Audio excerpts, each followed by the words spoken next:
Quitter la France? Mais pour partir où?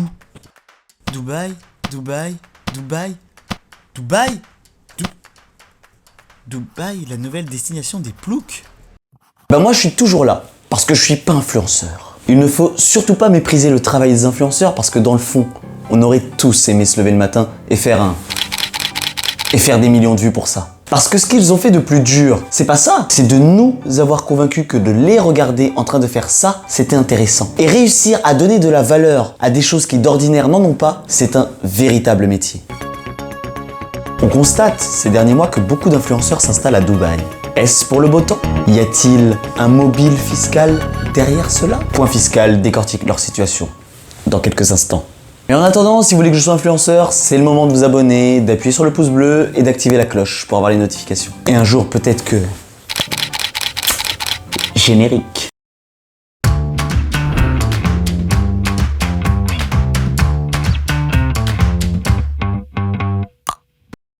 Pourquoi quitter la France aujourd'hui? C'est vrai qu'on n'a pas le beau temps toute l'année, on est confiné, on vit avec une liberté précaire qui nous permet de travailler, gagner de l'argent et pouvoir payer nos impôts. Parce que ce sont les impôts, je le pense, qui motivent beaucoup d'influenceurs à s'installer aux Émirats. Mais alors, la fiscalité aux Émirats, ça donne quoi?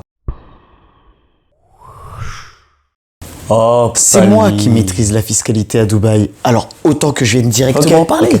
Oui, ton Tu vas problème. comprendre ton erreur en partant. Parce que notre fiscalité est meilleure ici.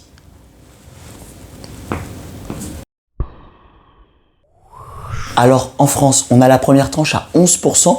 Ensuite, plus on touche de revenus, plus ça augmente. Donc ça va jusqu'à 45%. À peu près. C'est ça. À Dubaï, nous n'avons pas d'impôt sur le revenu.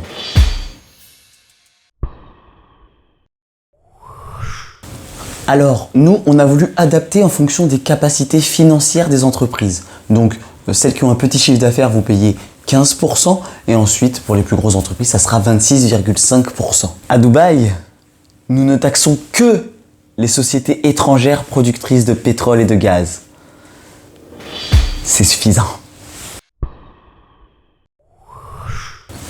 Alors pour la TVA, on a un système simple avec plusieurs taux selon les secteurs d'activité.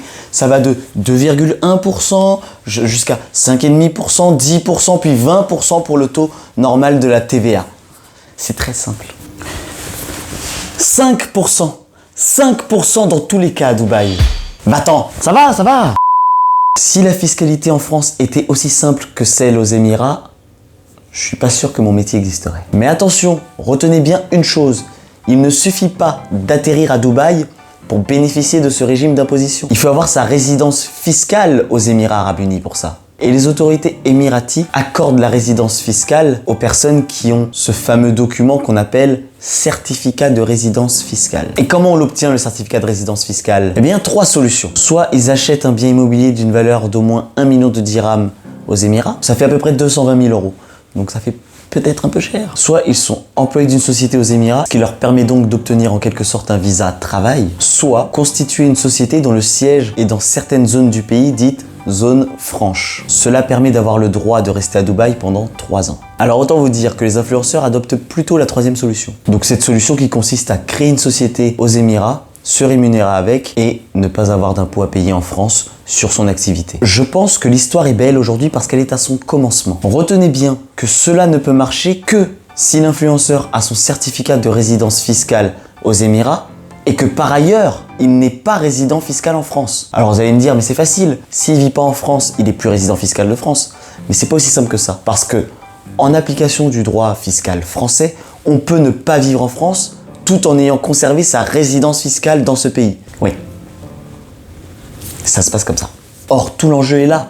Il suffit pour le fisc de prouver que les influenceurs, en dépit de leur résidence fiscale à l'étranger, donc aux Émirats, ont conservé leur résidence fiscale en France, même après leur départ. Et ce, en application des critères de résidence fiscale du droit français. Donc, à tous les influenceurs qui décident de partir pour des raisons essentiellement fiscales, faites-vous conseiller. Parce que si aujourd'hui les moyens légaux ne sont pas suffisamment au point pour permettre d'imposer des influenceurs français qui vivent à l'étranger avec une communauté essentiellement française, personne n'est à l'abri d'une jurisprudence nouvelle qui parviendrait à tirer par les cheveux des concepts existants pour les appliquer au cas de l'influenceur et donc les imposer en France. Je n'en dirai pas plus. À bientôt.